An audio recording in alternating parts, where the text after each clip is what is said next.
Mestská pohotovostná motorizovaná jednotka má za sebou úspešnú noc. Okrem toho, že zadržali páchateľa, keď vykrádal auto, nad ránom sa im podarilo chytiť ďalších 3 ľudí, údajne autičkarov. PMIčkari zadržali 2 mužov a 1 ženu krátko pred 6 hodinou ráno tu na Rázusovej ulici v Bratislavskej Vrakuni. Policajtom sa zdalo byť podozrivé správanie 2 mužov a 1 ženy. Keď ich išli skontrolovať, párik sa dal na útek. Ich komplic sedel v ávi a keď uvidel policajtov, rýchlo z auta strhol ešpézetku a snažil sa ju ukryť. To si však policajti všimli a 39-ročného muža zadržali. Živili ste sa predajom aut? Kradli ste auta? Nie.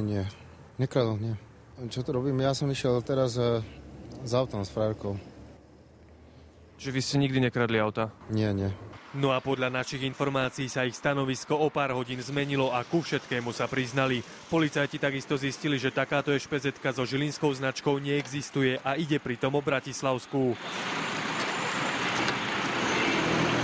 Kradnutá Avia po celý čas parkovala v nedalekom dvore. Majiteľ pozemku si údajne objednal drevo, no a doviezli mu ho práve na tomto aute. Vedeli ste o tom, že na vašom pozemku je kradnuté auto?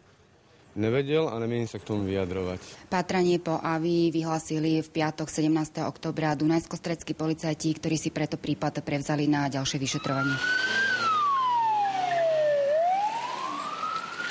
Vyšetrovateľ už začal trestné stíhanie pre krádež. Ak sa hoci ktorému z 3 podozrivých preukáže, že auto ukradol, za mrežami si môže posedieť až 2 roky. Adam Zavřel, televízia JOJ.